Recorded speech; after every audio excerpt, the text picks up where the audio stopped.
Hello, and welcome to my tutorial on how to create a customized exercise on musictheory.net.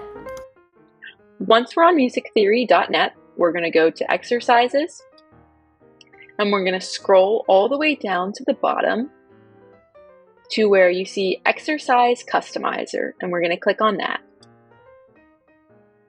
There are lots of different options for exercises that you can customize. However, I'm going to show you how to do this with the note identification.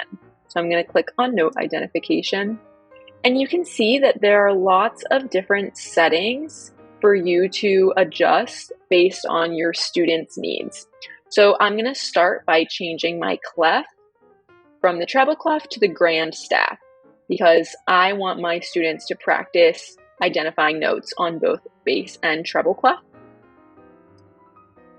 I'm also then going to change the range of the notes to the notes that they're going to be playing on the piano. So in my bass clef, I'm going to move this up to C, and I'm going to move my treble clef down to G. You can also drag the notes if that's easier. I'm going to go back. I'm going to keep the notes on the lines and spaces, but you can just change it to lines or spaces. You can also change your key signature, add in whatever key signatures you want. I'm going to keep it to C major. And you can change how the students are identifying the note by either the letters, scale degrees, solfege, and some other ones. I'm going to keep this on letters.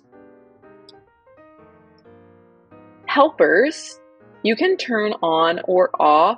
I'm going to keep it off, but just to show you what this looks like, I have one open here. This is what the helpers looks like. So if you want to have your kids see the lines and the spaces labeled, you can turn that on. I'm going to keep it off. I'm also going to turn off the accidentals because I don't want any sharps or flats.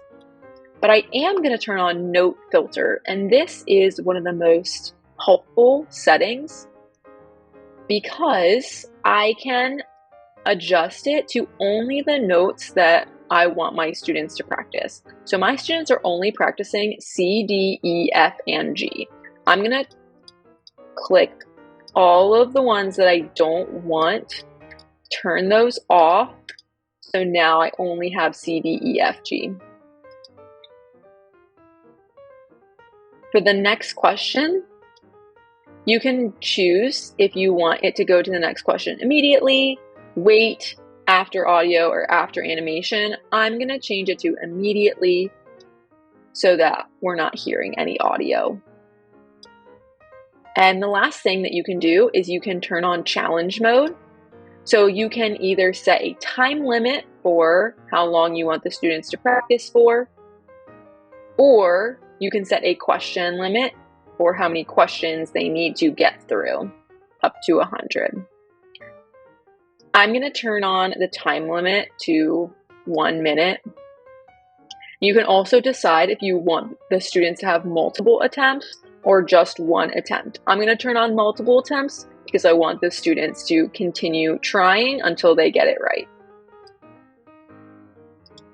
Once you have all of your settings the way that you'd like, you're going to have a customized link at the bottom here that you can copy and share with your students. To test out your link, you can just right-click, open link in new tab, and you will see that it says Start Challenge, and the timer's going, and I only have C, D, E, F, G, and I can practice identifying these notes. I'm going to pause the video and come back when my timer is up to show you what it looks like at the end. Welcome back. I have 5 seconds and we'll see what happens when that timer runs out. And it has finished. It's going to give you a high score. And usually I like to have my students screenshot their score and then submit it as an assignment. So I hope that this tutorial was helpful for you in creating customized exercises on musictheory.net.